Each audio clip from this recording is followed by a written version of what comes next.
Hello students, good morning. उम्मीद करता हूँ अच्छे होंगे आप। आज हम शुरू करते हैं पार्ट नंबर 2। प्रश्न नंबर 1, भोजन या आहार से आपका क्या अभिप्राय है, यह हमारे लिए क्यों आवश्यक है। भोजन एक ऐसा पदार्थ है जिसको खाने से हमारा शारीरिक विकास होता है तथा शरीर में गर्मी व शक्ति उत्पन्न होती है। भोजन से शरीर विभिन्न प्रकार के कार्यों को करने में सक्षम होता है। यह रोगों से लड़ने वाली रोग प्रतिरोधक शक्ति को बनाए रखने में सहायक होता है। भोजन शब्द का प्रयोग उन सभी खाद्य पदार्थों के लिए किया जाता है जो खाए जाते हैं या जो हमारे शरीर का पोषण करते हैं। इससे हमें ऊर्जा मिलती है जो हमारी अनेक शारीरिक गतिविधियों में सहायक होती है। हमारे शरीर को भोजन की आवश्यकता क्यों पड़ती है? नंबर 1, शरीर की वृद्धि और विकास करने के लिए भोजन अनिवार्य है। नंबर 2, भोजन शरीर को शक्ति प्रदान करता है। नंबर 3, भोजन शरीर में गर्मी पैदा करता है। 4, भोजन निर्जीव कोशिकाओं को सजीव करता है। नंबर 5, भोजन शारीरिक प्रणालियों के कार्यों को सुचारू रखने में सहायता करता है। नंबर 6, भोजन शरीर की बीमारियों से सुरक्षा करता है। नंबर 7, भोजन हमारी भूख प्यास को मिटाकर हमें आनंद और संतुष्टि प्रदान करता है। प्रश्न नंबर 2, पोषक तत्वों से आप क्या समझते हैं? पोषण एवं स्वास्थ्य किस तरह परस्पर एक दूसरे से संबंधित हैं? सभी भोज्य पदार्थों में एक विशेष तत्व होता है जो हमारे शरीर के लिए जरूरी कार्य करता है। ये आवश्यक तत्व पोषण तत्व कहलाते हैं।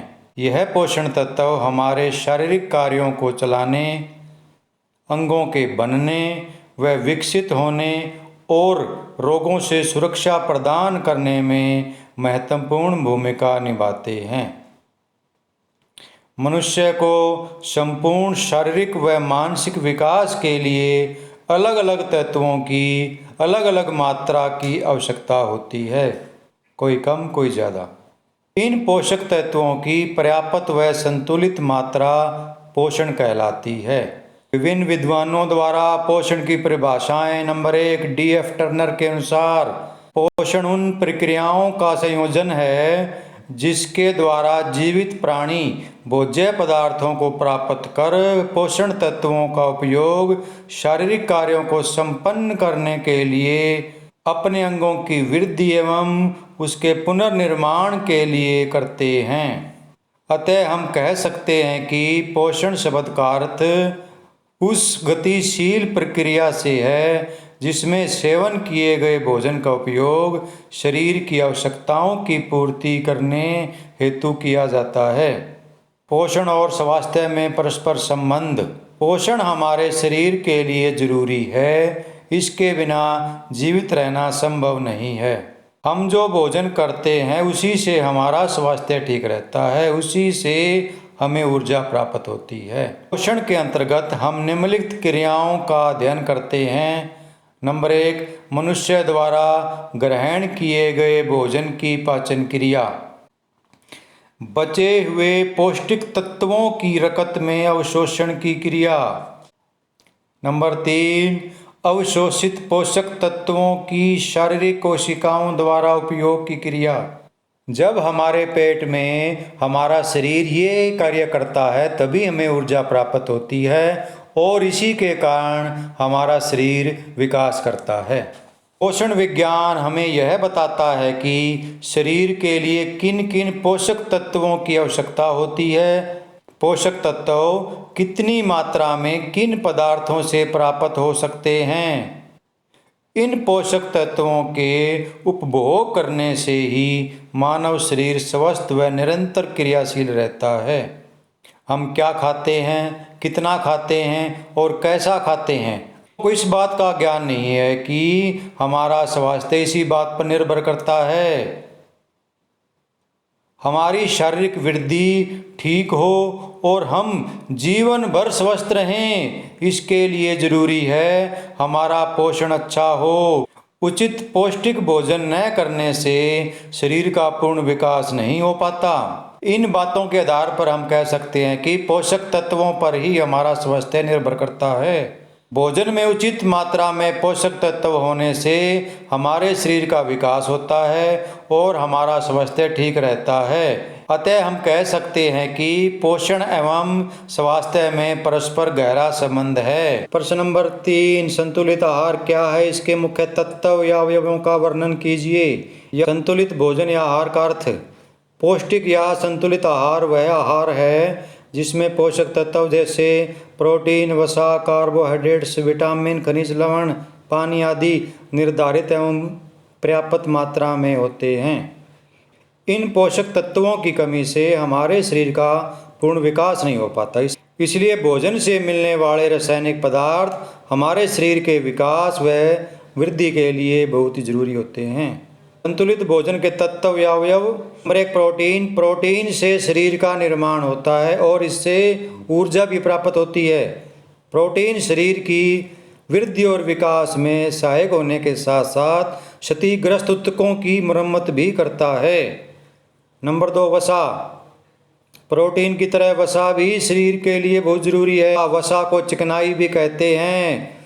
वसा शरीर को ऊर्जा प्रदान करती है। यह विटामिन ए, डी तथा के को शरीर की आवश्यकता अनुसार संभाल कर रखती है। यह शरीर को सर्दी लगने से भी बचाती है।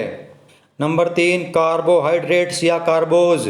कार्बोज ऊर्जा के सस्ते प्राप्ति स्रोत माने जाते हैं। यह शरीर में ऊर्जा तथा गर्मी पैदा करते हैं और शरीर में जमा होकर जरूरत पड़ने पर शरीर को ऊर्जा प्रदान करते हैं। नंबर 4, खनिज लवण। खनिज लवणों को रक्षात्मक भोज्य पदार्थ माना जाता है।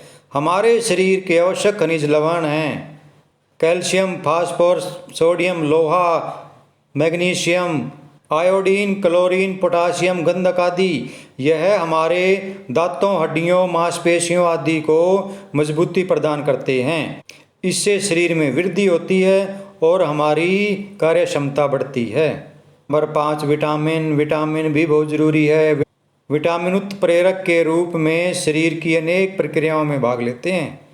यह हमारे शरीर को ऊर्जा प्रदान करते हैं और शरीर को अनेक रोगों से बचाते हैं। इसलिए इन्हें सुरक्षात्मक तत्व या जीवन तत्व भी कहा जाता है। यह शरीर की वृद्धि और विकास में सहायक होते हैं।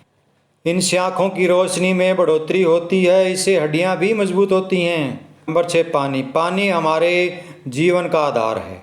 जल में अनेक पोषक तत्व होने के कारण इसे भोजन भी माना जाता है। यह हमारे शरीर के प्रत्येक भाग तक खुराक पहुंचाता है और शरीर में जमा हुए व्यर्थ पदार्थों को मल द्वारा या पसीने के रूप में बाहर निकालता है। यह शरीर के तापमान को नियंत्रित रखता है और खून बनाने में भी सहायक होता है। Number 7, extra food. रुक्षांश या फोकट पदार्थ वह पदार्थ होते हैं जिनको हम अपने भोजन का हिस्सा नहीं मानते, जैसे सलाद, लस्सी, सब्जियों के छिलके इत्यादि। बहुत से लोग नहीं जानते कि फोकट पदार्थों में भी बहुत से पोषक तत्व होते हैं जो शरीर के लिए लाभदायक होते हैं। प्रश्न नंबर 4, भोजन करने संबंधी आवश्यक नियमों या निर्देशों का वर्णन कीजिए। हमारे जीवन के लिए भोजन बहुत जरूरी है। इसके बिना हमारा जीवन संभव नहीं है। अतः जो भोजन या आहार हम खाते हैं उसका पूरा फायदा उठाने के लिए हमें कुछ जरूरी नियमों का पालन करना चाहिए। नंबर 1, सुबह का नाश्ता हल्का तथा जल्दी पचने वाला होना चाहिए, जिसमें आप दलिया या जूस ले सकते हैं। नंबर 2, दोपहर के भोजन के बाद थोड़ी देर आराम और रात के भोजन के बाद टहलना बहुत जरूरी है। नंबर 3, रात के भोजन के बाद चाय और कॉफ़ी भूलकर भी न पिएं, बहुत नुकसान होता है शरीर को। हाई ब्लड प्रेशर की बीमारी इसी के कारण होती है। रात को सोने से 2 घंटे पहले भोजन कर लेना चाहिए। भोजन के बाद दांतों को ब्रश या नमक के पानी से साफ कर लेना चाहिए। 6, भोजन पर्याप्त मात्रा में खाना चाहिए, न कम न ज़्यादा। भोजन नियमित समय पर करें। भोजन करने के बाद व्यायाम, कसरत या कठोर परिश्रम नहीं करना चाहिए, अन्यथा पेट में दर्द हो सकता है, आंतों में भी दर्द हो सकता है। और 9, भोजन खाने से पहले और बाद में हाथ साबुन से अवश्य साफ कर लेने चाहिए। भोजन हमेशा चबा चबा कर आराम से और शांति प्रिय माहौल में खाना चाहिए। नाश्ते, दोपहर और रात के खाने में कम से कम 4 घंटे का अंतर जरूरी। भोजन हमेशा ढीले कपड़े पहनकर रिलैक्स होकर हमेशा खुश होकर भोजन करना चाहिए। भोजन न ज़्यादा ठंडा न ज़्यादा गर्म और बासी भोजन बिल्कुल नहीं खाना चाहिए। ना ही भोजन के साथ कोई तरल पदार्थ लेना चाहिए। पानी बिल्कुल न पिएं। कम से कम आधा घंटे के बाद ही पानी पीना चाहिए। भोजन करने का स्थान साफ सुथरा हो और भोजन मौसम के अनुसार ही करना चाहिए। 15 विशेष बात, भोजन करते समय बातें नहीं करनी चाहिए। क्वेश्चन नंबर 5, भोजन पकाने के साधनों या विधियों की विवेचना करें। इनमें से कौन सी विधि सर्वोत्तम है? पकाया हुआ भोजन स्वादिष्ट और मुलायम होता है, जिसको चबाने में आसानी रहती है। पकाने से खाद्य पदार्थ को अधिक देर तक सुरक्षित रखा जा सकता है, इसलिए भोजन पकाना बेहद ज़रूरी है। भोजन को पकाने के साधन या विधियाँ इस प्रकार हैं। नंबर 1, भाप द्वारा पकाना। यह विधि सबसे उत्तम और सबसे सर्वोत्तम है, सबसे बढ़िया है। भाप द्वारा पकाया गया भोजन स्वादिष्ट और स्वास्थ्य के लिए लाभदायक होता है। नंबर 3, उबालना। इस विधि में भोजन को पानी में उबाल कर पकाया जाता है। नंबर 4, तलना। तलने से भी भोजन के तत्व काफ़ी हद तक नष्ट हो जाते हैं। नंबर 5, सेकना। भोजन पकाने की इस विधि में चूल्हे या भट्ठी का प्रयोग किया जाता है। अतः इन 5 विधियों को देखकर हम कह सकते हैं कि भोजन पकाने की सर्वोत्तम विधि भाप द्वारा भोजन तैयार करना है। इस विधि में पकाए गए भोजन के पोषक तत्व नष्ट नहीं होते और भोजन भी स्वादिष्ट बनता है। वसा या चिकनाई क्या है? इसके प्राप्ति स्रोत एवं कार्यों का उल्लेख कीजिए। वसा छूने में चिकनी होती है, इसलिए इसे चिकनाई भी कहते हैं। वसा पानी में नहीं घुलती। वसा कार्बन, हाइड्रोजन एवं ऑक्सीजन का मिश्रण होती है, परंतु इसमें ऑक्सीजन की मात्रा बहुत कम होती है। यह भोजन को स्वादिष्ट बनाती है और शरीर को शक्ति प्रदान करती है। वसा 2 प्रकार की होती है। नंबर 1, वनस्पतिजन्य वसा। पेड़ पौधों से या वनस्पतियों से प्राप्त होने वाली वसा वनस्पतिजन्य वसा कहलाती है। यह सरसों, मूंगफली, सोयाबीन और तिल आदि से प्राप्त होती है। नंबर 2, पशुजन्य वसा। यह पेड़ पौधों से प्राप्त वसा से अधिक लाभदायक होती है।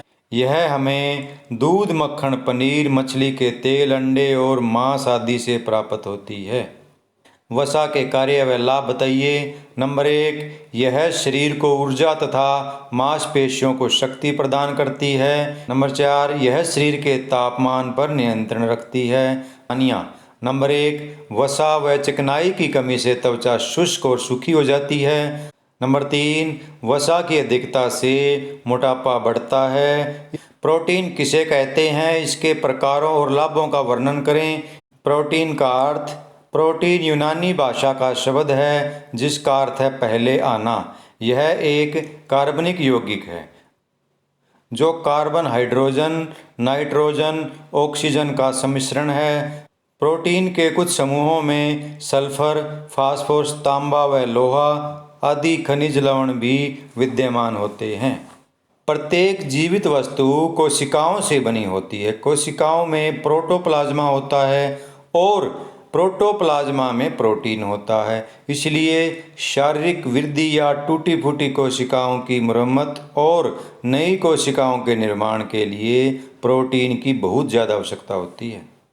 वसा व चिकनाई की तरह प्रोटीन भी 2 प्रकार का होता है। नंबर 1, वनस्पतिजन्य प्रोटीन। जो प्रोटीन वनस्पति यानी कि पेड़ पौधों से प्राप्त होती है, यह हमें मूंगफली, सोयाबीन, मटर दाल, गेहूं, बादाम, पिस्ता, काजू, अखरोट, बाजरा आदि से प्राप्त होती है। नंबर 2, पशुजन्य प्रोटीन। यह हमें पशुओं से प्राप्त होती है। यह हमें मांस, अंडे, मछली, बकरे की कलेजी, दूध, पनीर आदि से प्राप्त होती है। प्रोटीन के लाभ व कार्य। यह हमारे शरीर में काम करने की शक्ति उत्पन्न करता है। नंबर 4, इससे शरीर का तापमान ठीक रहता है, नियंत्रण में रहता है, कंट्रोल में रहता है। वसा व चिकनाई की तरह प्रोटीन की कमी से हानियाँ। नंबर 1, प्रोटीन की कमी से बच्चों को क्वाशियोर का नामक रोग हो जाता है। नंबर 2, प्रोटीन की कमी से शरीर बेजान हो जाता है। खनिज लवण हमारे शरीर के लिए क्यों आवश्यक हैं? इनकी कमी से क्या हानियाँ हो सकती हैं?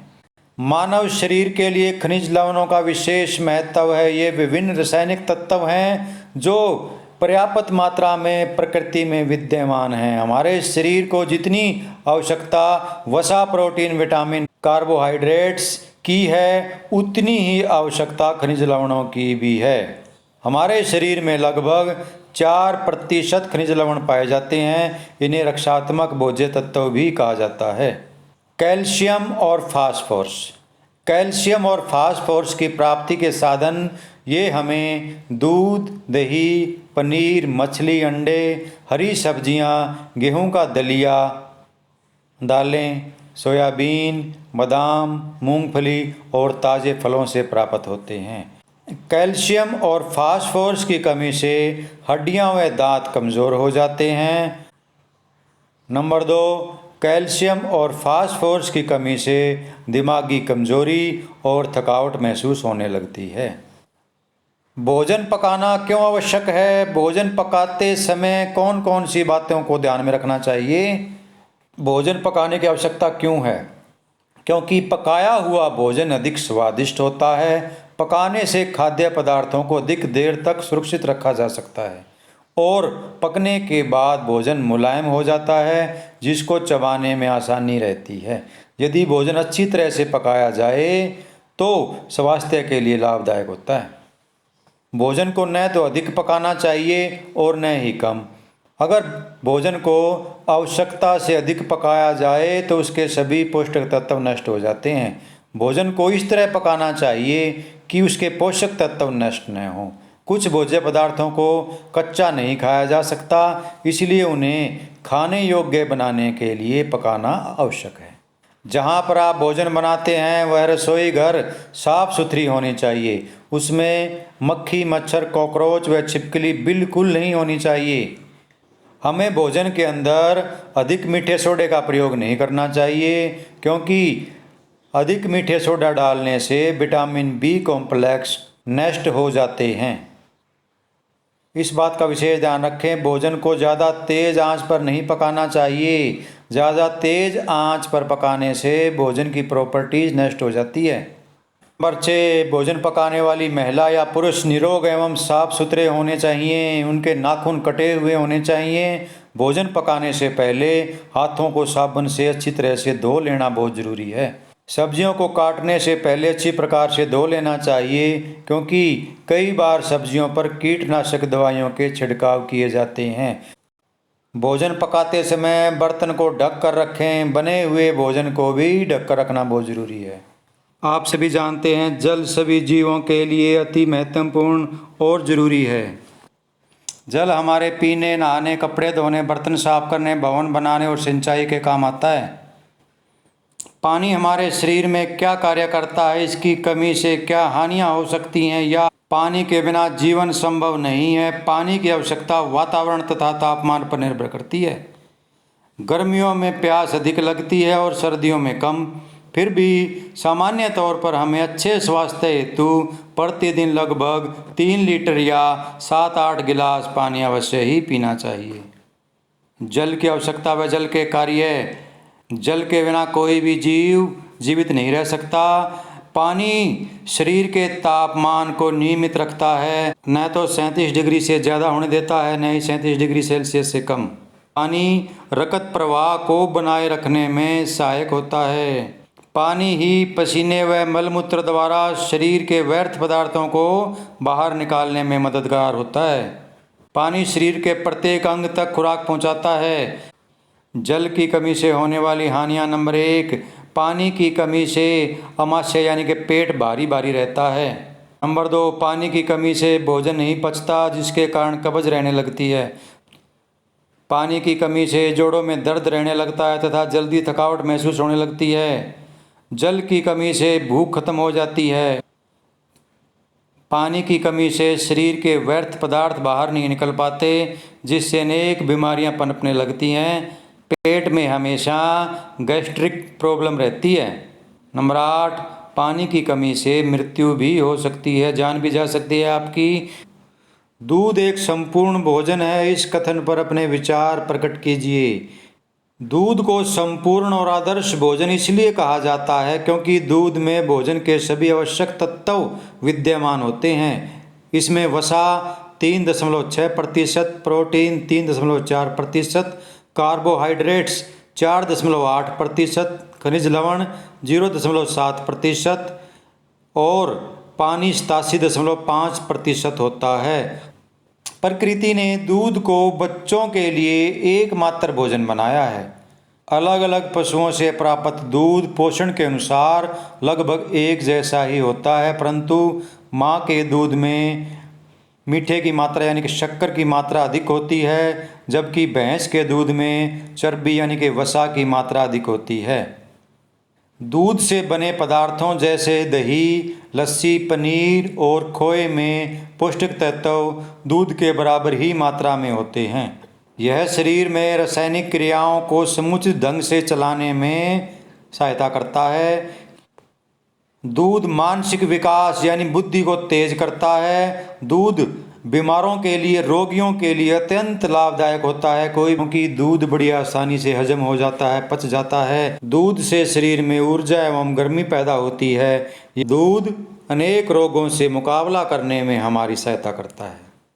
दूध पीने से शरीर में खून की वृद्धि होती है और टूटे फूटे शैलों की मुरम्मत होती है। कुपोषण से आप क्या समझते हैं? कुपोषण से कैसे बचा जा सकता है? भोजन व पोषण का संतुलित एवं पर्याप्त मात्रा में न होना कुपोषण कहलाता है। भोजन से मनुष्य की भूख तो समाप्त हो जाती है, लेकिन जब उसे इससे शरीर के लिए आवश्यक पोषक तत्व नहीं मिलते तो कुपोषण की स्थिति पैदा हो जाती है। इस बात को ज़रा ध्यान से समझिए। भोजन में पौष्टिक तत्वों का ज़रूरत से ज़्यादा होना भी कुपोषण कहलाता है। भोजन में पौष्टिक तत्वों की न्यूनता एवं अधिकता कुपोषण कहलाता है।